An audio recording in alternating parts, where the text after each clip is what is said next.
शिव शंकर महाराज की जय। जब कश्यप ऋषि के गर्भ में सूर्य नारायण थे, तब बुद्ध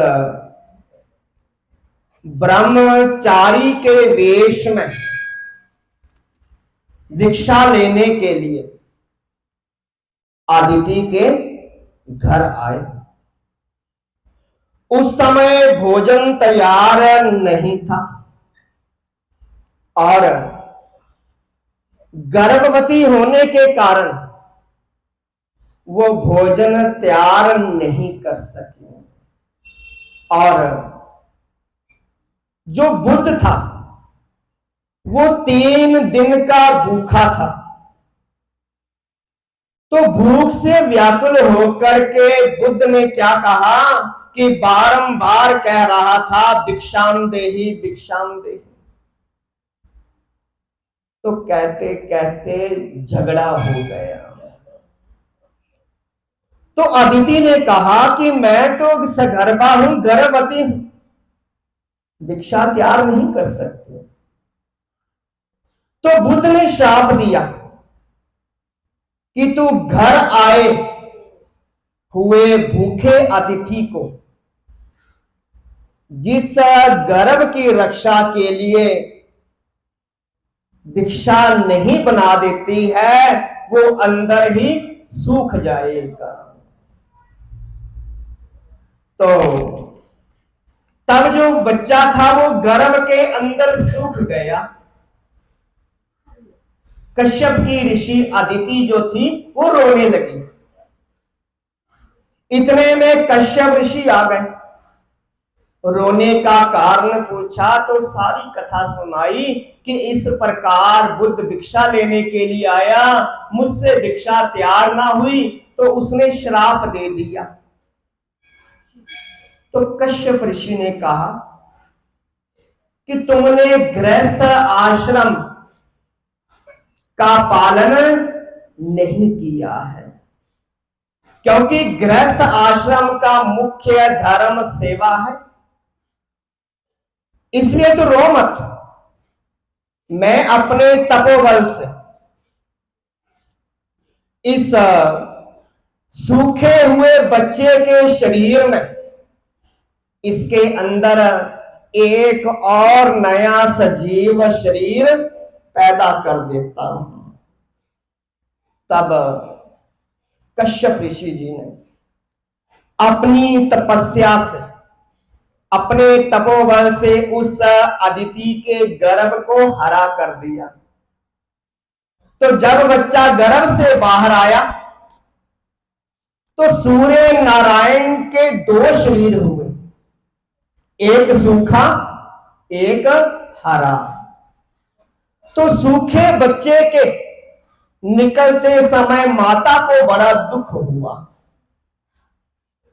और तपोबल के प्रभाव से बालक में बड़ा तेज था, कोई भी उसके तेज को सहन नहीं कर सकता था। और जब सूर्य नारायण युवावस्था को प्राप्त हुए, बड़े हो गए, तो माता पिता ने उनके विवाह का संकल्प किया। सूर्य नारायण अत्यंत तेजस्वी थे, उनका तेज किसी से भी सहन नहीं होता था और ना कोई कर सकता था, इसलिए कोई उन्हें अपनी कन्या देने के लिए तैयार नहीं था और ना ही कोई कन्या सूर्य नारायण को पसंद करती थी। तो अंत में विश्वकर्मा को प्रेर करके उनकी संज्ञा नाम वाली कन्या से सूर्य नारायण का विवाह करवा दिया। परंतु जो संज्ञा थी पति का तेज सहन नहीं कर सकती थी, हर समय दुखी रहती क्योंकि तेज बड़ा था। और जब गर्भवती हो गई तो घर से भाग गई। एक पवित्र स्थान पर बैठ करके बच्चे की वृद्धि के निमित्त तपस्या करने लगी। और जब बच्चे के पैदा होने का समय आया तो ब्रह्मा जी उसके पास आए और कहने लगे तू घर चल, परंतु उसने नहीं माना और वहां पर ही बच्चों को जन्म दे दिया। 2 बच्चे पैदा हुए, एक पुत्र और एक कन्या। तो ब्रह्मा जी ने पुत्र का नाम रखा यमराज और कन्या का नाम रखा यमुना। तो ब्रह्मा जी ने दोनों को बड़े बड़े वर दिए और समझा बुझा करके बच्चों सहित संध्या को सूर्य नारायण के घर में भेज दिया। फिर एक और पुत्र पैदा हुआ जिसका नाम मनु हुआ। तो संज्ञा फिर अपनी छाया की मूर्ति बना करके वहां पर घर में छोड़ गई और सूर्य भगवान मुझे ढूंढ न ले, इसलिए क्या किया कि कुरुक्षेत्र में जाकर के एक घोड़ी का रूप बना करके विचरण करने लगी। और जो उसकी छाया थी, उस छाया से 2 बालक पैदा हुए। जो संज्ञा की छाया थी उससे 2 बालक पैदा हुए, एक का नाम शनि था और दूसरा रावण था। उसका नाम श्रावण था। वह छाया शनि के साथ बड़ा प्यार करती थी और घर में जो वस्तु आती सारे बच्चों को ना देकर के केवल शनि को देती थी। तो ये देख करके यमराज को क्रोध आ गया, तो उसने अपनी माता छाया को लात मार दी। तो माता छाया ने उसको श्राप दे दिया और कहा कि तेरी लात में कुष्ठ हो जाए, कोढ़ हो जाए। तब वो कुष्ठी हो गया। जब सूर्य नारायण घर आए, सारा वृतांत सुना, मन में विचारा कि माता और पुत्र का ये झगड़ा कैसा। तब ज्योतिषी बुलाए, ज्योतिषियों ने योग बल के साथ देखा, कहा कि ये तुम्हारी पत्नी नहीं है, ये संज्ञा नहीं है, ये तो उसकी छाया है, संज्ञा स्वयं नहीं है। वो तो कुरुक्षेत्र में घोड़ी का रूप बना करके विचर रही है। अब उसे पिता के द्वारा समझा करके ले आना चाहिए।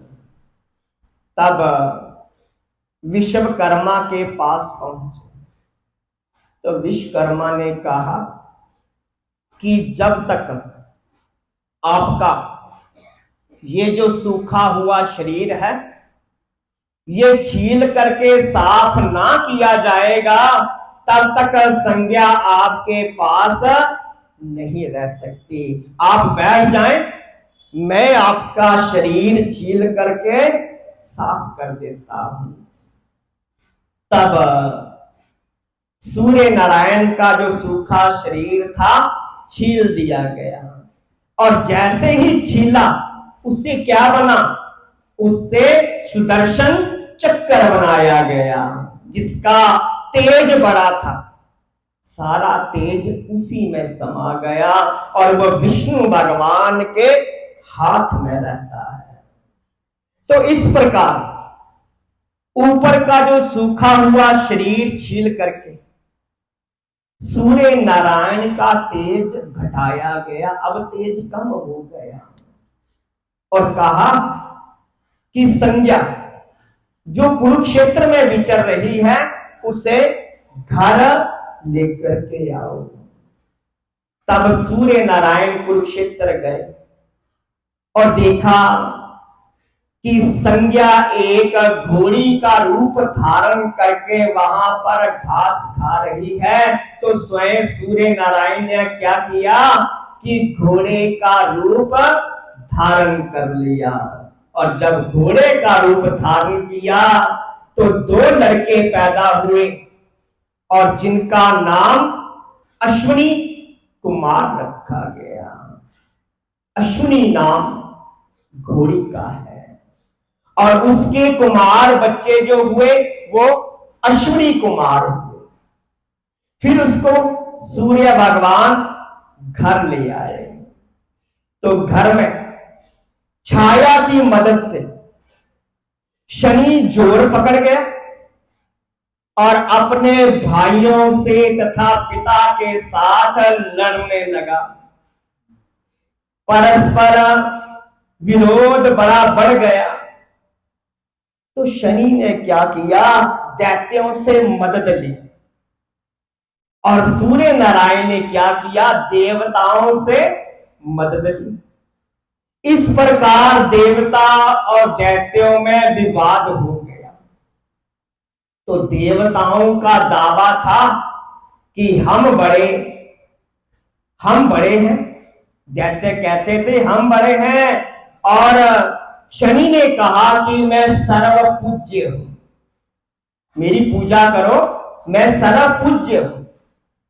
तो सूर्य भगवान कहते हैं कि मैं पूज्य हूं क्योंकि मैं तेरा पिता हूं। शनि ने कहा पिता है तो क्या है, वासुदेव पिता था पर पूज्य तो श्री कृष्ण ही थे। इस प्रकार शनि अपने पिता से पूजा कराने की इच्छा करता था। यदि कोई देवता उसे समझाता था तो उसको क्या करता कि शनि देवता क्रूर बन करके 7.5 वर्ष उसे दुख देता था, जो शनि के खिलाफ बोलता था। इसलिए उसे कोई समझाता नहीं था और दिन प्रतिदिन ये सूर्य शनि का विरोध बढ़ता ही गया। तब सारे लोग ब्रह्मा जी के पास पहुंचे और ब्रह्मा जी से प्रार्थना की कि महाराज ये जो विरोध है ये कैसे हटेगा।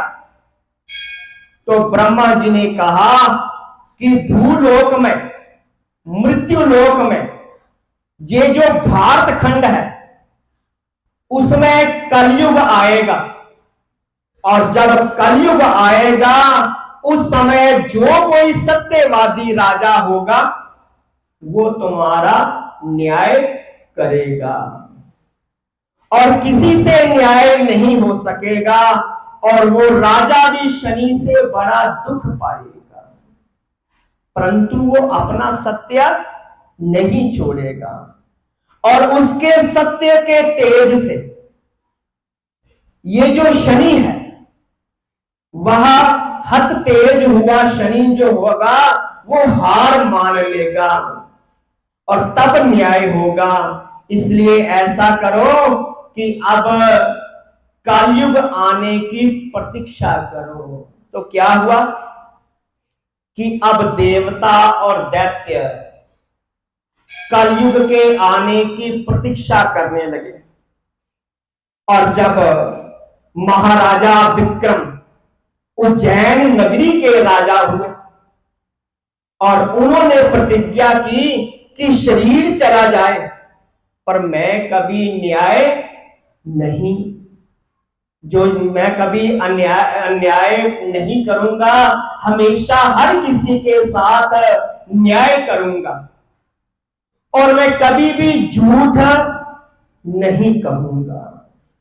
और महाराजा विक्रम ने यह भी प्रतिज्ञा की कि किसी जाति का भी मनुष्य मर जाए और उसे कोई संभालने वाला ना हो और मुझे पता लग जाए, उसकी दाह क्रिया किए बिना मैं अन्न जल ग्रहण नहीं करूंगा।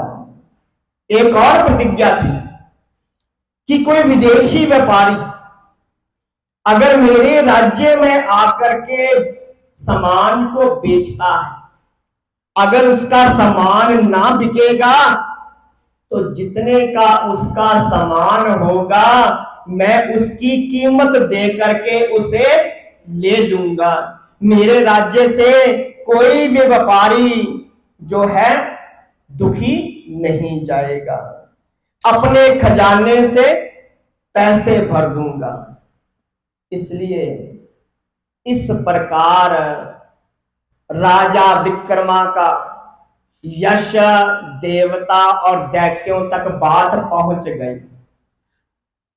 तब देवता और दैत्य ने विचार किया कि अब समय आ गया है। शनि और सूर्य का जो विवाद चल रहा है, लड़ाई चल रही है, अब ये महाराजा विक्रम से निवृत्त करवा ली जाएगी। तब देवता और दैत्य मिलकर के महाराज विक्रम के पास गए। महाराज विक्रम शनि का क्रूर स्वभाव जानता था और यह भी समझता था कि वो मुझे बड़ा दुख देगा। फिर विचार किया कि न्याय करना राजाओं का धर्म होता है, न्याय करना चाहिए, क्योंकि राजे चुल्ली न्याय की। इस वचन के अनुसार इनका न्याय अवश्य करना चाहिए, चाहे कितना भी कष्ट क्यों ना आ जाए। तब राजा विक्रम ने देवता और दैत्यों से कहा कि मेरा सच्चा न्याय होगा और जो मैं न्याय करूंगा तुम दोनों को मान्य होगा। दोनों ने स्वीकार किया। तब राजा ने 2 आसन और 2 माला एक ही नमूने के बनवाए, एक तरह के बनवाए और कहा कि एक एक माला पहन करके एक एक आसन पर बैठ जाओ। मैं मंत्र पढ़ूंगा, जिसका आसन नीचे दब जाएगा, माला सूख जाएगी, वो तुम्हारे में अपूज्य होगा, उसकी पूजा नहीं होगी, वो झूठा माना जाएगा। ऐसे कह करके मंत्र पढ़ने लगा। मंत्र पढ़ते पढ़ते शनि महाराज का जो आसन था वो नीचे दब गया, माला सूख गई। तालियां बजने लगी कि सूर्य नारायण पूज्य है, शनि नहीं है। तब शनि को बड़ा क्रोध आया। लाल नेत्र करके महाराजा विक्रम को कटु वचन कहने लगे कि तुमने मेरे को अपूज्य सिद्ध किया है, तो मैं तुम्हारे को 7.5 साल असहनीय, जो तुम सहन भी नहीं कर सकते, ऐसे घोर दुख दूंगा। तो महाराज विक्रम ने कहा कोई परवाह नहीं, कुछ भी करो। तो शनि ने कहा ठीक है, फिर ऐसा करना, संभल करके रहना। ऐसा कह करके उठ गया। अब सारी सभा को निश्चय हो गया कि सूर्य नारायण ही पूज्य है और शनि नहीं है। थोड़े दिन के बाद शनि एक लोहे की दरिद्र की मूर्ति बना करके महाराजा विक्रम के राज्य में आया और उसका दाम रखा 1 लाख रुपया। क्या लेकर के आया? दरिद्र की मूर्ति। दरिद्र को कोई लेता नहीं था, क्योंकि दरिद्र और लक्ष्मी का विरोध है। जहां लक्ष्मी होगी वहां दरिद्र नहीं रहेगा। और जब बाजार में दरिद्र ना बिका तो शनि ने व्यापारी का रूप धारण करके महाराजा विक्रम से कहा कि मेरा दरिद्र बाजार में नहीं बिकता है, आप इसे ले लें और मुझे खजाने से 1 लाख रुपया दिला दें, नहीं तो तुम्हारा तो धर्म नष्ट हो जाएगा, तुमने वचन दिया है। महाराज विक्रम ने कहा कि राज्य लक्ष्मी जाए तो जाए परंतु धर्म नहीं जाना चाहिए। तो खजांची से कहा इसे 1 लाख रुपया दे दो और दरिद्र की मूर्ति खजाने में रख दो। खजांची ने बड़ी प्रार्थना की कि महाराज दरिद्र न खरीदिए। तो राजा ने कहा मैं जरूर खरीदूंगा, मेरे भाई भर्तृहरि ने भी दरिद्र मोल लिया था।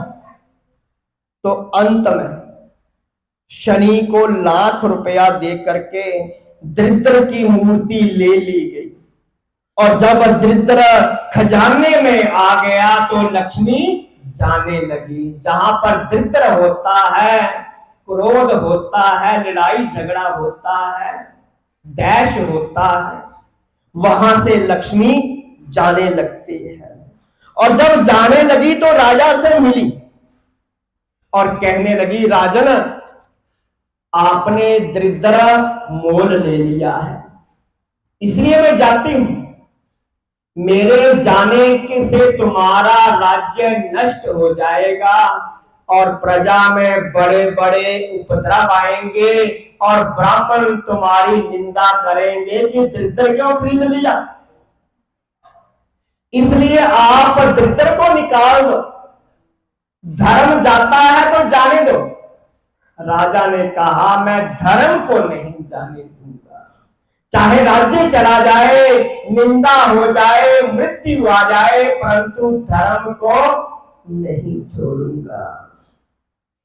इस प्रकार इस वास्ते हे लक्ष्मी तुम्हें रहना है तो रहो, जाना है तो जाओ, मैं धर्म का त्याग नहीं करूंगा। तो लक्ष्मी ने कहा मैं दरिद्र के साथ इकट्ठी नहीं रह सकती, ऐसा कहकर के रोती हुई चली गई। लक्ष्मी के जाने के बाद अनेक प्रकार के उपद्रव होने लगे। तब शनि स्वयं मूर्तिमान होकर के आया और कहने लगा हे राजन ये सब मेरे काम है, मेरे कर्तव्य है, अभी मेरे को पूज्य बना दे, नहीं तो मैं आपको और बड़ा कष्ट दूंगा। तो राजा ने कहा तुम पूज्य नहीं हो सकता। तब शनि फिर क्रोध में आकर के चला गया। राजा विक्रम शिकार खेलने गया तो बाहर लक्ष्मी मिली। उसने राजा को बड़ा समझाया कि एक बार मेरे साथ भी शनि का झगड़ा हो गया था, तो महाराजा सत्यव्रत ने भी अनेक दुख सहन करके झगड़ा खत्म किया था। तो शनि ने महाराज सत्यव्रत को भी बड़े दुख दिए थे, इसी तरह ये आपको भी बड़े कष्ट देगा। इस प्रकार लक्ष्मी ने बहुत कहा पर राजा ने कहा कोई परवाह नहीं। फिर लक्ष्मी ने कहा अच्छा मेरी एक प्रार्थना आप जरूर मान लीजिए, शनि अब आपके लिए एक लोहे का घड़ा बना करके लाएगा, लोहे का एक काला घोड़ा बना करके लाएगा। वो शहर में तो बिकेगा नहीं, आपने भी उसे खरीदना नहीं। ये याद रखना, यदि धर्म की रक्षा के लिए खरीद भी लो तो उस पर चढ़ना नहीं।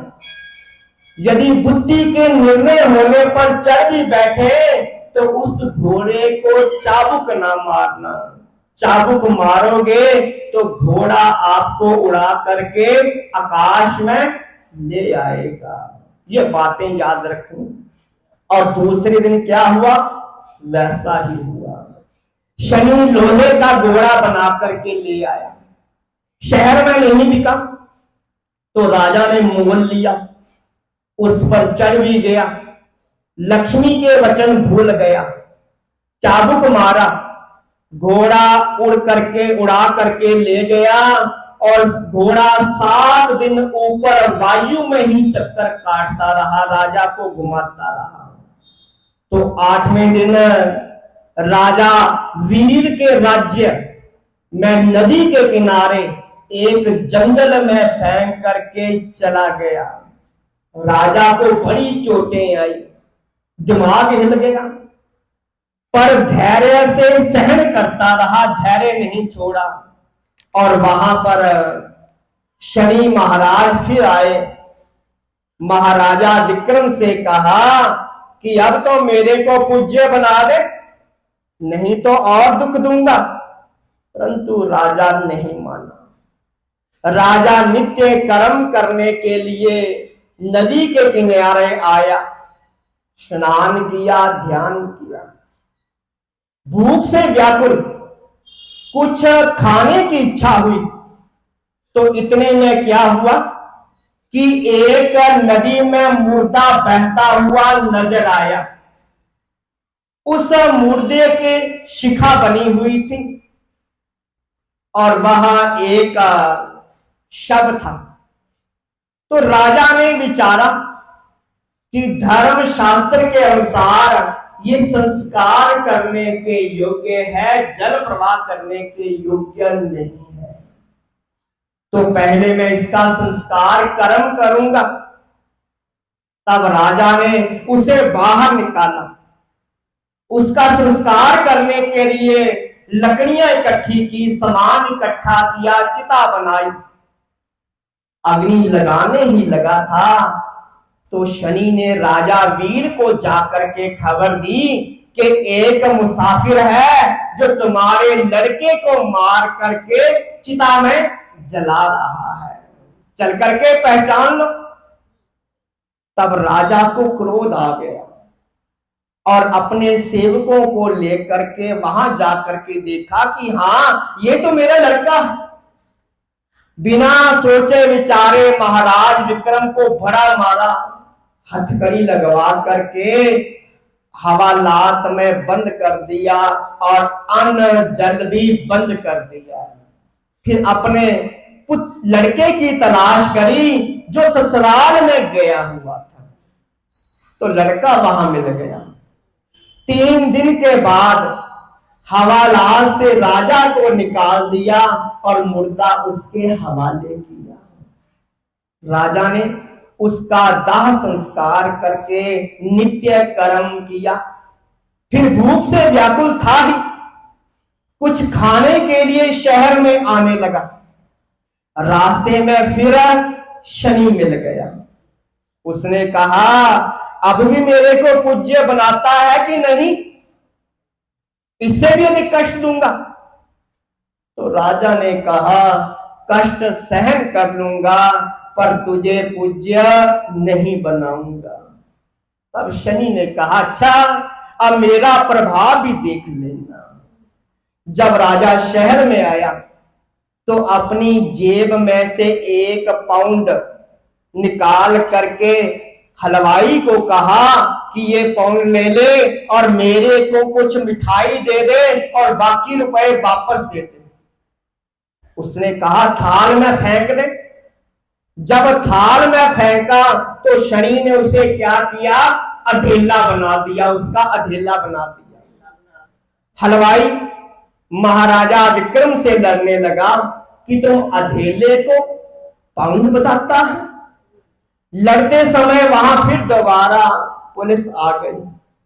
पुलिस ने महाराजा विक्रम को बड़ा मारा, अधेला हाथ में पकड़ा करके धक्के मार करके बाहर निकाल दिया। फिर महाराज विक्रम बड़भुंजे की दुकान पर पहुंचा और कहा कि मेरे को अधेले के चने दे दे। उसने कहा फेंक अधेला। तो शनि ने अपनी माया से उस अधेले को भी गुम कर दिया। तो बड़भुंजे ने कहा अधेला तुमने फेंका नहीं, महाराज विक्रम ने कहा मैंने फेंका है। आपस में लड़ाई हो गई। सिपाही ने फिर धक्के मार करके महाराज को बाजार से निकाल दिया। उस रोज भी महाराज विक्रम भूखा ही रहा। तो शनि ने कहा देखा तेरी क्या दशा कर दी। जड़ पदार्थ भी मेरा हुक्म मानते हैं, तू भी मेरा हुक्म मान करके मुझे पूज्य बना दे, नहीं तो मैं बड़ा कष्ट दूंगा। तब भी राजा विक्रम नहीं माना। रात पड़ गई, उसको रात रहने को देता नहीं था। आखिर शहर से बाहर निकल आया, तब वहां पर धर्म मिल गया। धर्म ने कहा महाराज विक्रम तूने कष्ट सहन करके मेरी रक्षा की है, धर्म की रक्षा की है, अब मैं तेरी रक्षा करूंगा। धर्मो रक्षिता रक्षिता कि अंत में तेरी जय होगी, परंतु मरण पर्यंत कष्ट अवश्य होंगे, ऐसे कष्ट मिलेंगे, डरना नहीं। ऐसा कह करके चला गया। धर्म की सहायता से और महाराज विक्रम भी शहर से बाहर निकल गया। बाहर एक क्षत्रिय की छोटी सी दुकान थी। दुकान के आगे बरामदा था। दुकानदार से कहा मैं इस जगह सो सकता हूं, रात्रि व्यतीत करनी। उसने बड़े प्रेम से कहा हां रह सकते हो। सोने के लिए चटाई दे दी, कुछ खाने के लिए भी दिया। इतने दिन बाद धर्म की सहायता से महाराज विक्रम ने रात्रि सुख पूर्वक व्यतीत की। प्रातः काल उठा, ईश्वर का स्मरण किया। दुकानदार के आने से पहले दुकान की सफाई की, जल छिड़क दिया। दुकान वाला आया, देख करके बड़ा प्रसन्न हुआ। महाराज विक्रम जाने लगा तो जाने नहीं दिया, कहा रोटी खिला करके जाने दूंगा। उसने कहा मैं रोटी तब खाऊंगा जब मेरे से कोई काम लोगे, मैं कोई साधु महात्मा नहीं हूं। दुकान वाले ने कहा ये 2 सौदे हैं, कोई भी आए तो उसको इस भाव से दे देना, उतनी देर में बाजार से और सौदा ले आऊं, सामान ले आऊं। महाराज विक्रम दुकान पर बैठ गए। अब जो धर्म था उनका सहायक हो गया। जो चीज आती झट अच्छे दाम पर बिक जाती थी। दुकानदार को बड़ा फायदा हुआ। कुछ दिनों में दुकान वाला लखपति बन गया। महाराज विक्रम को जाने नहीं देता था। तो शनि ने विचार किया इसको एक बार फिर मैं अपना प्रभाव दिखाऊं। तो दुकान वाले को महाराज विक्रम पर श्रद्धा हो गई। उसने क्या किया, एक नया मकान बनवाया। उसमें अच्छे से अच्छे फर्श गलीचे बना करके सजावट की और विचार किया कि जैसे इस धर्मात्मा के आने पर मैं लखपति हो गया हूं, यदि मेरे घर में इसके चरण पड़ जाए तो मैं और अधिक लाभवान हो जाऊंगा, लाभ हो जाएगा। तो कहने लगा विक्रम, महाराज विक्रम कल मेरे घर में आकर के चरण डालिए। महाराजा मानते नहीं, बड़ी विनती की, मना लिया। तो शनि ने क्या किया कि एक सेठ का रूप धारण करके उसी शहर में रहने लगा। और दुकानदार के पास उस शनि रूप सेठ का महल भी था। घर की सजावट करते देख सेठ ने दुकानदार से पूछा आज क्या है। उसने कहा आज एक धर्मात्मा ने मेरे घर आना है, जिसकी कृपा से मैं लखपति बन गया। तब जो शनि का रूप धारण किए सेठ था, उसने सजावट किए हुए हीरे ज्वारात कुर्सियां, कहने लगे कि जो तुझे चाहिए मेरे से ले लो, मैं तुम्हें देता हूं, फिर दे जाना। दुकानदार सजावट का सामान ले आया। भोजन तैयार होने पर महाराज विक्रम को बड़ी धूमधाम से लाया गया। कमरे में बिठाया, संबंधी बुलाए, बड़ा इकट्ठा किया और महाराज विक्रम का सत्कार किया। महाराज विक्रम को भोजन करा करके उसी सुंदर कमरे में सुला दिया। जब सब लोग चले गए, महाराज विक्रम अकेले रह गए, तब शनि ने आकर के कहा कि अब भी मेरे को पूज्य बना दे, नहीं तो और ज्यादा कष्ट दूंगा। परंतु महाराज विक्रम ने नहीं माना। तब शनि ने फिर अपनी माया से सोने चांदी के जितने भी सामान थे लकड़ी के बना दिए, हीरे ज्वारात पत्थर के बना दिए। राजा विक्रम देख करके आश्चर्य में पड़ गया और स्थान छोड़ करके बाहर निकल आया। जब दुकानदार कमरे में आया, देखा कि वहां पर वो धर्मात्मा नहीं है, ना हीरे ज्वारात है, ना पलंग है। निश्चय किया कि ये कोई ठग था जो सारा सामान लेकर के गया। अब जो शनि का रूप धारण किया हुआ सेठ था, उसने सभी तरफ खबर कर दी। सेठ ने कहा, राजा से कहो और उसे पकड़ाओ।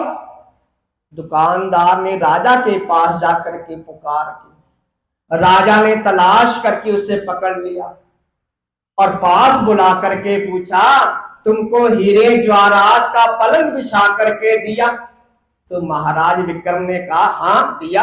फिर पूछा, वो कहां चले गए? महाराज विक्रम ने कहा, मेरे बैठे बैठे ही गुम हो गए। राजा ने समझा चोर ये ही है। उसके हाथ पैर कटवा करके कुएं में फेंक दिया और समझा कि अपने आप ही मर जाएगा। महाराज विक्रम भी वहां खुश थे, राग गाने लगे, भजन करने लगे। एक दिन प्रेम से राग गा रहे थे कि एक तेली ने सुना। सुन करके बड़ा चित्त शांत हुआ। महाराज विक्रम को कूप से निकाल दिया, कुएं से निकाल दिया और अपने पास रख करके बड़ी सेवा की। महाराज विक्रम भी योग्य सहायता करता था और राग सुनाया करता था। एक दिन राजा विक्रम प्रातः काल प्रेम से गा रहा था, तो उस समय राजा वीर की कन्या सखियों के साथ सैर करने के लिए जा रही थी। रास्ते में उसका गायन सुनकर के गदगद हो गई, चित्त शांत हो गया। रोज आकर के सुनती। आखिर उसकी ऐसी श्रद्धा बढ़ी कि मैं स्वयंवर करके इसे पति बनाऊंगी। तब उसने महाराज विक्रम से प्रार्थना की कि थोड़े दिन में मेरा स्वयंवर होने वाला है, आपके लिए मैं पालकी भेजूंगी, आप आ जाना। तब समय अनुसार पालकी भेजी। महाराज विक्रम के गले में जयमाला पहना दी। तो राजा वीर को पता लगा कि ये तो वही आदमी है जिसके मैंने हाथ पैर कटवा करके कुएं में फेंकवाया था। तो कन्या पर नाराज हो गए। तो कन्या ने हठ किया कि अब मेरा पति यही रहेगा। तब राजा वीर ने क्रोध करके उन दोनों को देश से निकाल दिया। कन्या की माता ने क्या किया, चोरी से बहुत ज्वारत देती है। तो कन्या ने नदी के किनारे एक संतों का आश्रम बनाया और पास ही अपना मकान बना करके रहने लगी। बहुत संत महात्मा वहां पर आते, सत्संग करते, प्रेम पूर्वक पति की सेवा करती और रात दिन वेदों का विचार करते करते वो दोनों जीवन मुक्त आनंद लेते रहे। तो इतने में क्या हुआ कि शनि की 60 सती के 7 साल गुजर गए। धर्मात्मा को दुखाने के लिए अब शनि बलहीन हो गया, बल कम हो गया, पश्चाताप करने लगा और अपने पिता सूर्य नारायण के पास जाकर के कहा, आप ही पूज्य हैं, मेरा अपराध क्षमा कीजिए। तो महाराज विक्रम को क्षमा करवा दीजिए, मुझे उससे क्षमा करवा दीजिए। तब शनि अपने गुरु शुक्राचार्य और पिता सूर्य नारायण को साथ लेकर के महाराज विक्रम के चरणों में आ पड़ा और अपने अपराधों की क्षमा मांगने लगा। महाराज विक्रम क्षमा नहीं करते थे, तो अंत में शुक्राचार्य और सूर्य नारायण ने कहा कि जो भी आप इस समय वचन लोगे, शनि आपकी बात मान लेगा,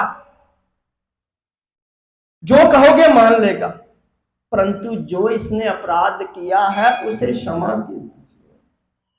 तो महाराज विक्रम ने कहा कि जो मेरी ये कथा सुने, यदि उस पर कुंडली में शनि ग्रह बैठा हो, सारसती हो, 1 साल की जगह 1 घड़ी की हो जाए, 7.5 वर्ष की जगह 7.5 घड़ी की हो जाए, तो शुक्राचार्य ने कहा कि मैं आपकी इस बात का समर्थन करता हूं, परंतु यह कथा शुक्रवार को सुनाई जाए।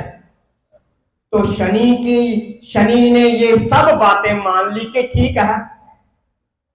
कटे हुए हाथ पैर भी दोबारा जोड़ दिए, जितनी भी गुम हुई वस्तुएं थी सारी मिल गई, सोने के बर्तन हीरे जवाहरात प्रकट कर दिए। सूर्य नारायण ने महाराज विक्रम पर प्रसन्न होकर के अपने नाम को विक्रम के साथ जोड़ करके कहा कि आज से आपका नाम विक्रमादित्य होगा। पहले क्या नाम था? राजा विक्रम, और सूर्य भगवान क्या है? आदित्य हैं, तो क्या लगा दिया? विक्रमादित्य। तो इतने में राजा वीर जो था, मुंह में घास लेकर के, गले में कपड़ा डाल करके अपने अपराध की क्षमा मांगने के लिए आया। तो महाराज विक्रम ने उसे क्षमा कर दिया। तो राजा वीर ने भी प्रार्थना की कि मेरा नाम भी आपके नाम से प्रसिद्ध हो जाए, इसलिए आज से आपका नाम वीर विक्रमादित्य होगा। सबने स्वीकार कर लिया। फिर बड़ी धूमधाम महाराजा वीर विक्रमादित्य उज्जैन में आकर के राज्य सिंहासन पर बिठाया और सारे राज्य में आनंद मंगल जय जयकार हो गया। जो भी पुरुष या स्त्री, बालक, कोई भी इस कथा को श्रवण करता है, उसको 7.5 वर्ष की जगह ये जो है 7.5 घड़ी का हो जाता है। इस प्रकार जो भी मनुष्य कथा सुनता है, उसकी सारसती ढैया शनि ग्रह खत्म हो जाते हैं। और महाराज विक्रम ने शनि के बड़े बड़े क्रूर ग्रह को भी वशीभूत कर दिया। महाराज विक्रम ने अपने धर्म के बल पर सारे ग्रहों को वशीभूत कर दिया। जो भी मनुष्य इस कथा को सुनता है, उसकी सारसती ढैया सारे ग्रह समाप्त हो जाते हैं, शांत हो जाते हैं, और 7.5 जो होती है 7.5 घड़ी की रह जाती है। बोलिए श्री शनि महाराज की जय।